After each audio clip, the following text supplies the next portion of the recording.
सबको प्रकाश की किरण दे माँ तुषार दे, सबको प्रकाश की किरण दे माँ तुषार दे, खुशियों की कोई अंजुमन दे माँ तुषार दे, खुशियों की कोई अंजुमन दे माँ तुषार दे, सबको प्रकाश की किरण दे माँ तुषार दे।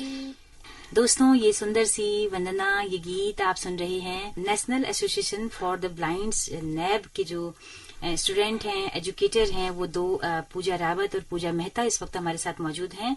मेरे ठीक दाहिने हाथ में बैठी हैं पूजा रावत, जिन्होंने अभी उत्तराखंड मुक्त विश्वविद्यालय से बीए फर्स्ट ईयर की स्टूडेंट हैं। 8 सालों से नैब में रह रही हैं और अल्मोड़ा जनपद की सल्ट की रहने वाली हैं। पूजा रावत, आपका बहुत बहुत स्वागत है हमारे इस कार्यक्रम में। धन्यवाद। सभी हेलो हल्द्वानी सुनने वाले रेडियो वालों को मेरा नमस्कार। और मेरे ठीक बाएं हाथ में बैठी हैं पूजा मेहता। पूजा मेहता अल्मोड़ा के पास में कसार देवी की रहने वाली हैं और पिछले 12 सालों से नैब में हैं। अभी स्पेशल एजुकेटर हैं, वहां पर मैथमेटिक्स पढ़ाती हैं ब्लाइंड्स बच्चों को। और आपने डीएलएड भी किया है मुंबई से, आरसीआई से, और स्पेशल बीएड अभी आप कर रही हैं उत्तराखंड मुक्त विश्वविद्यालय से। और बीए आपने गर्ल्स कॉलेज से किया है हल्द्वानी में, एमए आपने ओपन से किया है पॉलिटिकल साइंस में। काफी डिग्रियां आपके पास में है, काफी अनुभव आपके पास है, बहुत सारी बातें आज होंगी। पूजा मेहता, आपका भी बहुत बहुत स्वागत है हमारे इस रेडियो में। धन्यवाद मैम, और हेलो हल्द्वानी सुनने वाले सभी श्रोताओं को मेरा नमस्कार। पूजा जी, आपके वहाँ हमने सुना कि national association for the blind जो इंस्टीट्यूट है, वहाँ पर हमारे रेडियो बहुत चाव से सुना जाता है, बच्चे बहुत इंजॉय करके इस रेडियो को सुनते हैं। थोड़ा सा बताइए कि कैसे वहाँ पर आप लोग रेडियो सुन पाते हैं? हमारे वहाँ पढ़ने वाले अधिक से अधिक बच्चे आपका रेडियो हेलो हल्द्वानी को सुनते हैं, क्योंकि बच्चों को म्यूजिक सुनना और बहुत पसंद है। हाँ, रेडियो के थ्रू। अच्छा, रेडियो में सीधे आप सुनते हैं? रेडियो या प्लेक्स टॉक होता है, उसके थ्रू बच्चे सुनते हैं। क्या बात है। तो बच्चों को कौन से कार्यक्रम ज्यादा पसंद आते होंगे वहाँ पर? जैसे हमारे तो वैसे कई सारे डिस्कशंस के प्रोग्राम। हाँ, डिस्कशन वाले भी पसंद होते हैं, क्योंकि सीनियर क्लास के बच्चे होते हैं। अच्छा, वो भी सुनते और उन्हें सॉन्ग वगैरह सुनना भी बहुत पसंद है जी। तो क्या रेडियो आपने काफी रखे हैं वहाँ पे, या कैसे सुनते हैं? कोई एक हॉल है जहाँ पे बैठ के सुनते हैं? नहीं, जो सीनियर बच्चे हैं उनके पास अपना हर एक बच्चे को एक एक प्लेक्स टॉक दिया है, जिसके थ्रू वो अपनी पढ़ाई भी करते हैं और खाली वक्त पे रेडियो वगैरह भी सुनते हैं। बच्चों के पास और कौन सा माध्यम है मनोरंजन का? क्या और टीवी वगैरह? हाँ, टीवी वगैरह भी है। क्या होता है बच्चों के टीवी वगैरह है, इंटरनेट। हम जब बच्चों को कंप्यूटर वगैरह सिखाते हैं तो कभी कभी नेट वगैरह चलाना सिखाते हैं, तो भी उनका एक माध्यम है। और सबसे मेन माध्यम तो उनका रेडियो सुनना है। रेडियो ही है। तो हम बहुत कोशिश करेंगे कि उनके लिए बहुत अच्छे अच्छे प्रोग्राम्स दे सकें।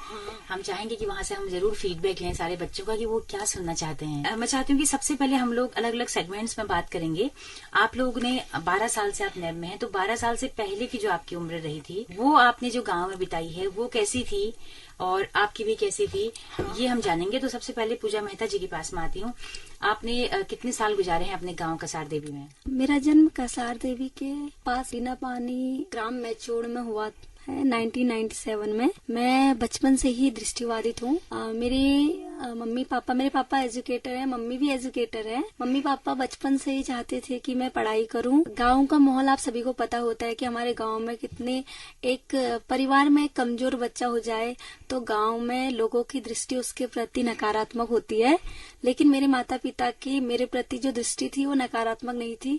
वो चाहते थे कि जैसे समाज के अन्य बच्चे पढ़ते हैं, हम भी अपनी बेटी को पढ़ाएंगे। क्योंकि ज्यादातर मैंने सुना है आज भी बहुत सारे ऐसे पेरेंट्स हैं, तो ऐसे पिछड़े इलाका है जहां आज भी बच्चों को उनके घर में अगर एक दिव्यांग बच्चा हो जाता है तो वो उनको एक हे की दृष्टि से देखते हैं कि हमारे परिवार में इतना कमजोर बच्चा हो गया, हम क्या करेंगे, कैसे पालेंगे, कैसे पोसेंगे, बोझ हो गया है।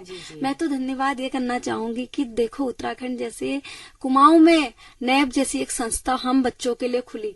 अगर आज नैब जैसी संस्था नहीं खुली होती तो शायद हम भी आज आपके पास यहाँ नहीं होते। बिल्कुल, आप लोग गांव में होते, हाँ, बहुत गांव विकसित में जीवन जी रहे होते और बहुत सारा लोगों के मतलब लोगों के सामने एक नकारात्मक सोच होती कि ये क्या करेंगे। शायद होता भी यही था, लेकिन मेरे माता पिता ने मुझे मैंने अपनी स्टार्टिंग जो प्राथमिक शिक्षा है वो वहीं से की थी। अल्मोड़ा में है एडम्स गर्ल्स इंटर कॉलेज, जी। वहां से की थी। तो आपके मम्मी पापा एजुकेटर कहाँ थे? मेरे मम्मी पापा ने वहीं गांव से ही पढ़ाई की थी, जी। अपने अपने गांव से, मतलब मम्मी ने नैनीहाल से ही की थी जी। और मेरे पापा ने, जहाँ मेरा गांव है वहीं से डीना पानी में एक स्कूल इंटर कॉलेज, वहां से पढ़ाई की थी। जी। और फिर मेरे मम्मी पापा जब उन्हें लगा कि गांव का माहौल थोड़ा हमारी बेटी के लिए अच्छा नहीं है, क्योंकि समाज में होता है, मैं जब आसपास के बच्चे पढ़ने जाते थे मैं उन्हें देखती थी कि ये पढ़ने आते, मैं बहुत बार तो मैं उनके साथ साथ उनके पीछे पीछे चले जाती थी। लेकिन इस गांव के उस समय स्कूल में होता था कि हम अवेयरनेस नहीं थी कि कैसे पढ़ाएंगे हम एक दृष्टिबाधित लड़की को ना, तो फिर नहीं लिया जाता था, लिया ही नहीं था। तो फिर मेरी मम्मी, कितने भाई बहन हैं आप? हम लोग 3 हैं, मेरे 2 भाई हैं और एक मैं हूँ। तो बाकी भाई आपके हाँ, दोनों सही हैं, दोनों सही नॉर्मल है। और लेकिन फिर उसके बाद मेरे माता पिता मुझे मेन अल्मोड़ा उसमें लाए। वहाँ एडम्स गर्ल्स इंटर कॉलेज एक स्कूल है, वहाँ मेरा एडमिशन करवाया। वहाँ भी बहुत प्रॉब्लम, बहुत मतलब समय समय में मुझे बहुत ही समस्याओं का सामना करना पड़ा, क्योंकि वहाँ भी अवेयरनेस नहीं थी। वहाँ जो एजुकेटर, जो टीचर्स थे, उनमें मतलब वो हमेशा ये सोचते थे कि हम मतलब कैसे पढ़ाएं इसको। लेकिन मैंने तब भी 8th तक की पढ़ाई की। अच्छा, 6 से लेकर 8 तक आपने फर्स्ट से लेके। अच्छा, फर्स्ट से पढ़ा आपने एडम्स में? तो आप क्या मम्मी पापा आपके कमरा लेके वहाँ पे रहते थे? हम लोग किराए में रहते थे वहाँ। तो और मेरे पापा भाई भी अल्मोड़ा ही पढ़ते होंगे? मेरे पापा जॉब भी अल्मोड़ा में ही करते थे। जी, किसमें आपके पिताजी? जल विभाग में। अच्छा। तो उस समय फिर हम तो कमरा आपको लेके एडम्स में जो माहौल मिला बहुत ज्यादा, हाँ, वो बहुत सेंसिटिव माहौल नहीं हाँ, मतलब फ्रेंड वगैरह कुछ अच्छे थे जी, लेकिन कुछ में बहुत नकारात्मक सोच थी। नकारात्मक सोच होने का कारण भी यही था कि उनमें अवेयरनेस नहीं थी। जी। तो आप वहाँ तो ब्रेल लिपि में पढ़ नहीं पाते होंगे? आप नहीं, वहाँ नॉर्मली पढ़ा कि एग्जाम टाइम में तो ऐसा होता था कि एक टीचर मेरा मतलब बोलती थी, बड़ा मुझे छोटे छोटे वर्ड दिखाई नहीं देते थे तो मैम बोलती थी, मैं फिर ओरली सुनाती थी, फिर वो कॉपी में लिखती थी। और बहुत बार तो ऐसा हुआ कि मैंने खुद भी लिखा, लेकिन वो अच्छे से लिखा नहीं जाता था, क्योंकि मैं अपनी ओर से पूरा प्रयास करती थी। और बहुत सारे कुछ ऐसे टीचर्स थे जो मुझे बहुत प्रोत्साहित भी करते थे, पढ़ो। और जी, कितना लॉस कितना है आपका? मेरा 75 है। अच्छा, 75% आप नहीं देख पाती हैं? नहीं देख पाती, केवल 25% आप देखती हैं। तो उसके बाद फिर 8th फिर तक आपने एडम्स पढ़ा? 8th तक मैंने एडम्स में पढ़ा। फिर उसके बाद अल्मोड़ा में ही एक डीके सर थे, डीके जोशी सर, जिन्होंने मुझे नेफ के बारे में बताया मेरे पापा को। फिर उसके बाद 2010 में मैं नेब में आई। अच्छा। हाँ, 2010 में नेब में आई, 9th में थी। कैसा था वो जो पल लम्हे थे कि आपको वहाँ जाना है? अब हाँ, मम्मी शुरू पापा से एक मुझे तो attachment था? हाँ, मेरा मतलब मैं तो उस समय बड़ी हो गई थी, 9th में थी, तो जरूर जाहिर सी बात है कि थोड़ा समझ थी कि जाना है, पढ़ना है। लेकिन बुरा लगता था। लेकिन मेरे पेरेंट्स, मेरी मम्मी खासकर कहती थी कि पढ़ाई कर, कोई नहीं, कुछ टाइम है, अगर आप लाइफ में कुछ बन जाओगे तो फिर हम हमारे साथ ही रहोगे। अब कुछ करना है, कुछ पाना है तो कुछ खोना होगा ही। तो उसके बाद मैं 2010 में आई यहाँ आकर मैंने ब्रेल सीखी और कंप्यूटर सीखा, म्यूजिक वगैरह सीखी। फिर साथ साथ में मैंने 9th में मेरा वहाँ नेब में ही पास में है ना, खेड़ा एक जगह है, वहाँ है कि राजकीय उच्चतर माध्यमिक विद्यालय। वहाँ से मैंने अपने 9th और 10th की पढ़ाई की। वहाँ सर के सपोर्ट से, नेब संस्था के सपोर्ट से मुझे जो प्रॉब्लम का सामना मुझे अल्मोड़ा में करा, वो नहीं करना पड़ा। वो चीज मुझे यहाँ नहीं करनी पड़ी। यहाँ आकर कुछ अलग सा चेंज है कि बहुत कुछ सीखने को मिला। नैब में, जैसे कि आप जानते हो कि नैब संस्था 2003 में खुली थी और हाँ, फिर 2009 से वहाँ बच्चे रहने लगे धीरे धीरे। और जब मैं नैब में आई थी तब वहाँ 18 बच्चे ही थे। अच्छा। लेकिन आज देखो वेलकम कैसा हुआ वहाँ पर? बहुत अच्छे से किया। शायद जिस दिन मैं आई थी वहाँ कोई फंक्शन था, मेले थोड़ा अलग सा माहौल था, क्योंकि मेरे जैसे बच्चे थे। मैं एक नॉर्मल स्कूल से पढ़ के आई थी। मैंने सब मतलब ऐसे माहौल से रह गई थी कि जिसमें सारे साइटेड बच्चे थे, लेकिन वहां मेरे जैसे बच्चे थे। एक दिन लगा मुझे बुरा, फिर दूसरे दिन से मैं पूरी तरह उनके साथ घुल गई। शुरू में मुझे बुरा भी लगा, और फिर सेकंड डे से मुझे नॉर्मली अच्छा लगा जी। और बहुत कुछ सीखने को मिला। फिर मैंने 9th 10th किया, फिर 11th 12th मैंने जीजीआईसी हल्द्वानी से किया, राजकीय बालिका इंटर कॉलेज से। तो पढ़ने के लिए आप डेली आती थी स्कूल? हाँ, डेली गाड़ी हमें छोड़ती थी स्कूल, फिर गाड़ी छोड़ना लेना, फिर स्कूल में जाना। और जीजीआईसी में भी मुझे बहुत सपोर्ट मिला। हमारे बच्चे जब से मतलब स्टार्टिंग से मैं गई तब से आज तक सारे बच्चे गर्ल्स जीजीआईसी में ही पढ़ती है। जीजीआईसी में सपोर्ट करते हैं टीचर्स। और कभी कभी होता है कि हमारे बच्चों को राइटर की समस्या का सामना करना पड़ता है कि राइटर नहीं मिल पाते हैं स्कूल से। लेकिन तब भी सर पूरी कोशिश करते हैं अपने बच्चों के लिए राइटर वगैरह उनका प्रबंध कराने का। तो जीजीआईसी से इंटर करने के बाद फिर आपने इंटर करने के बाद मैंने फिर गर्ल्स कॉलेज से बीए किया। बीए 3 साल मैंने बीए किया। साथ साथ में अपने छोटे भाई बहनों को भी पढ़ाती थी। अच्छा, वही नैब में ही। छोटी भाई बहन? अच्छा, मतलब वहाँ के नैब के बच्चों के साथ रहती थी, उनके साथ पढ़ाती थी। फिर उसके बाद मैंने 2 साल का डीएलएड करने में मुंबई गई। अच्छा। हाँ, उस समय हम लोग 7 लोग गए थे। वाह। ये उसी संस्था से जी। फिर वहाँ से आने के बाद फिर मैं एक स्पेशल एजुकेटर के तौर पर वहाँ काम करने लग गई। साथ ही साथ फिर मैंने काम करने के साथ ही साथ मैंने अपना पोस्ट ग्रेजुएशन कंप्लीट किया ओपन यूनिवर्सिटी से जी।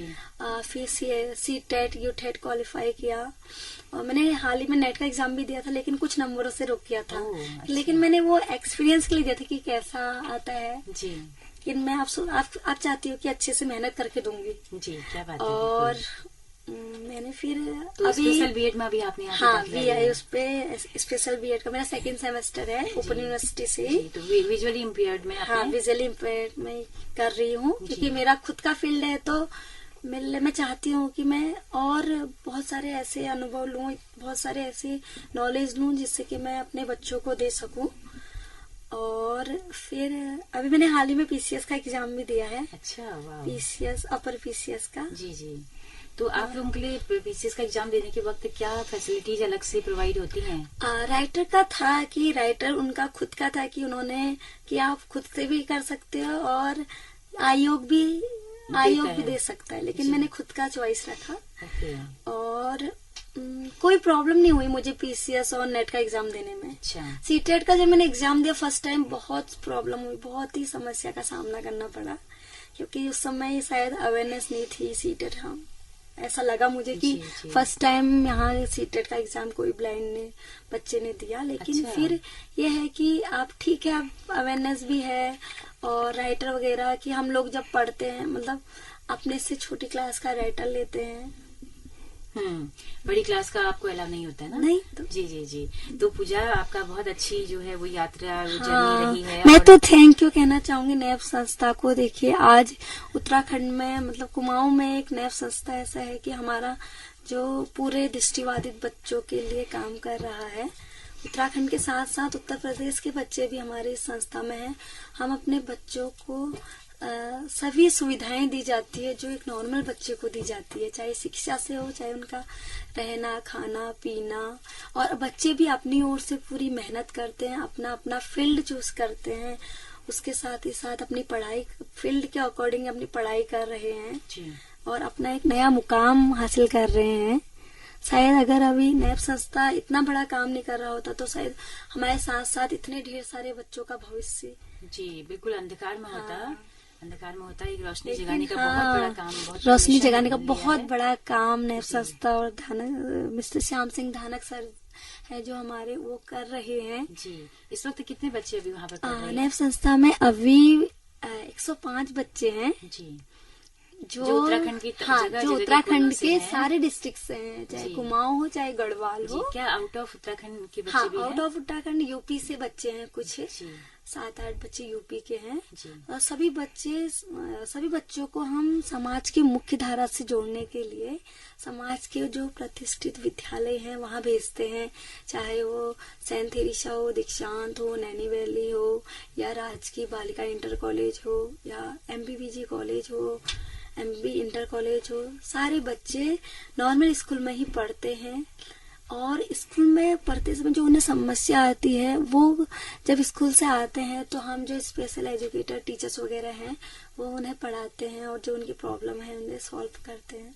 क्या बात है। आप मैथमेटिक्स पढ़ाती हैं बच्चों को? हाँ, मैं मैथ्स भी पढ़ाती हूँ। मतलब मेरा कोई वैसा फिक्स नहीं है, ज्यादा से ज्यादा मैथ्स पढ़ाती हूँ या कुछ भी। जी जी जी। तो अभी फिर अंत में आपके पास में आते हैं। पूजा रावत जी हमारे साथ में हैं, जो कि सल्ट, अल्मोड़ा के सल्ट की रहने वाली हैं। 8 साल से नैब में आप हैं। पूजा, बताइए कि कैसा रहा 8 साल तक, आपने गांव में क्या क्या किया?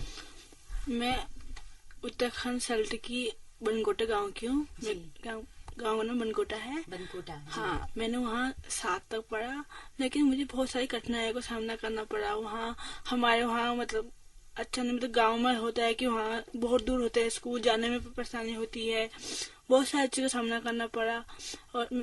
और उसके बाद में पापा अल्मोड़ा आए। हमारा अल्मोड़ा वहाँ से अल्मोड़ा बहुत दूर होता है, हमारा सल्ट से बहुत दूर होता है, 4-5 घंटे बहुत देर में जाना पड़ता है, बहुत देर के बाद पहुंचना पड़ता है अल्मोड़ा। तो उसके बाद मेरे पापा को पता चला कि वहाँ हमारे यही नैब से अलग अलग जिलों में वो मतलब लगाए गए हैं वॉलेंटियर। अच्छा, कि बच्चों को बताओ कि कहाँ यहाँ पे। हाँ, जी जी जी। तो मुझे भी एक दीदी ने बताया, वहाँ यहाँ यही काम करती है एक दीदी, उनका नाम नीमा है। तो उन्होंने मेरे पापा को बताया कि यहाँ हल्द्वानी में ब्लाइंड स्कूल है, तो अपनी बेटी को वहाँ से भेजो। तो मेरे यहाँ यहीं से लेटर गया था कि यहाँ सब कुछ फ्री मिलता है, सब कुछ सुविधाएं मिलती है, पढ़ाई लिखाई की सब मिलती है। तो मेरे पापा मम्मी ने मुझे यहाँ भेजा। तो उससे पहले मुझे बहुत सारे करना पड़ता था, मुझे अच्छे से लिखा नहीं जाता था। तो उसके बाद मैं यहाँ आई, नैब में 2014 में आई।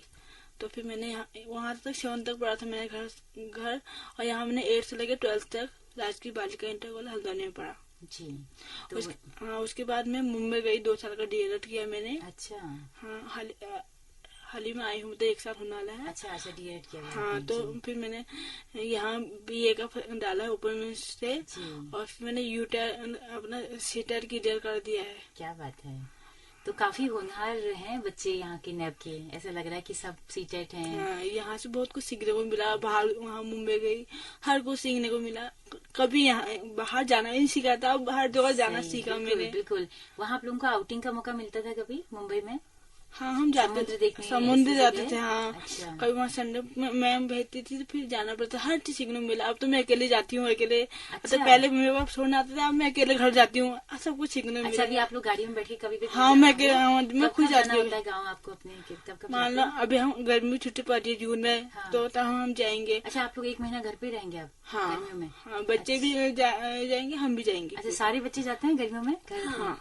अच्छा, बहुत बढ़िया, क्योंकि मम्मी पापा से मिलना भी हो जाता है। हाँ। और गांव वाले अब कैसा फील करते हैं जब आप लोग इतना पढ़ के जब जाते हैं? मैंने बताया कि जब मैं मुंबई गई, वो तो एकदम खुश होते हैं कि हमारे गांव की एक पहली अपने गांव में पहली लड़की जिसने 12th में मतलब 74% किया, मैं फर्स्ट आई।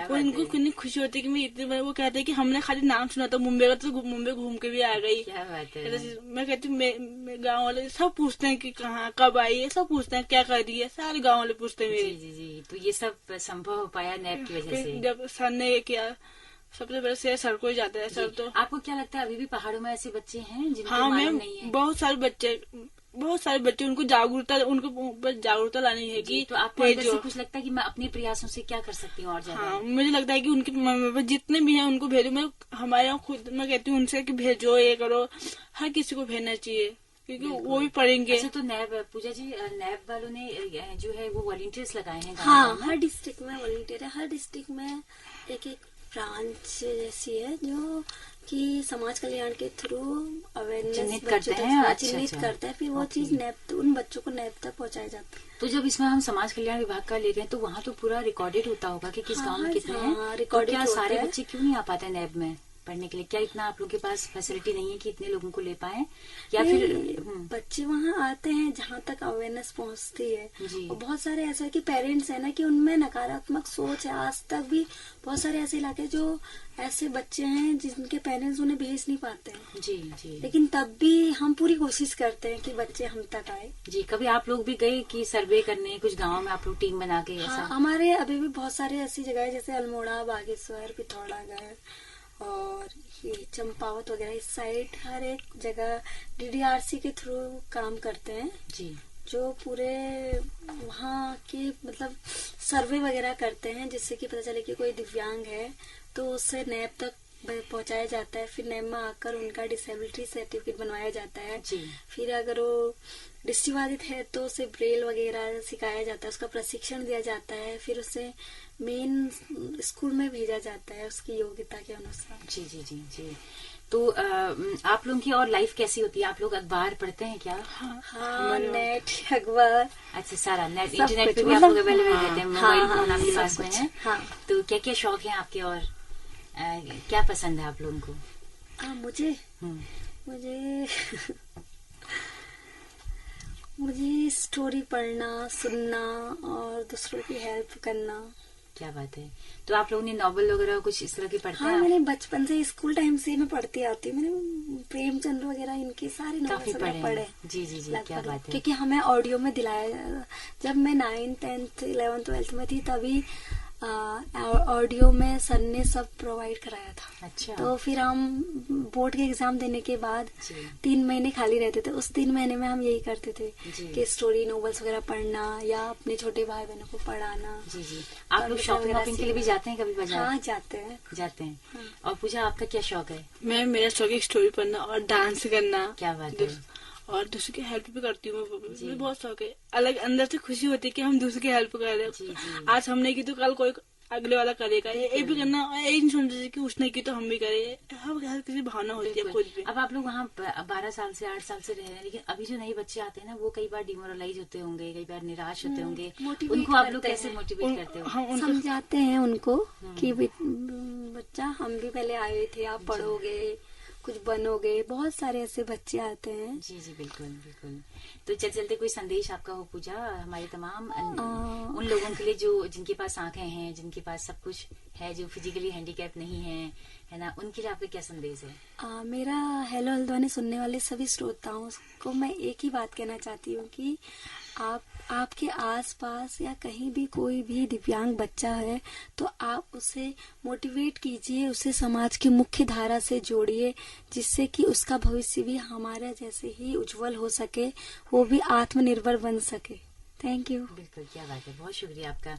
और पूजा आपका कुछ मैसेज है? मेरा सभी से यही है कि आप सभी भी हर किसी को एक समान समझे और उनको सब कुछ ऐसा न समझे कि वो ब्लाइंड है, कुछ भी है, कोई दिव्यांग है, उनको एक साथ समझे। इस समाज में सबका अधिकार है और सब लोग एक साथ रहना चाहिए सबको। बिल्कुल बिल्कुल, बहुत शुक्रिया आपका पूजा जी, पूजा रावत जी, पूजा मेहता जी, पूजा मेहता जी, दोनों का ही बहुत बहुत शुक्रिया। Thank you. और उत्तराखंड मुक्ति विश्वविद्यालय के हवाले से जो भी आपके लिए मदद होगी हम लोग उसके लिए तैयार हैं। आप लोगों ने यहाँ से फॉर्म भरा है, हम चाहेंगे कि आपकी मार्कशीट आप तक पहुंच जाए, आपकी किताबें आप तक पहुंच जाएं।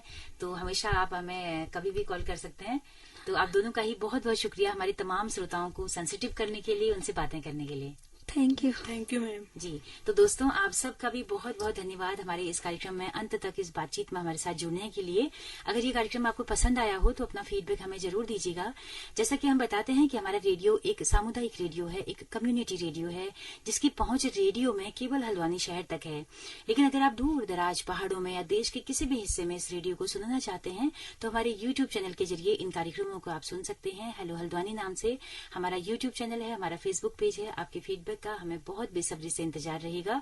इसी के साथ अपनी रेडियो मित्र सुनीता भास्कर को दीजिए इजाजत। नमस्कार।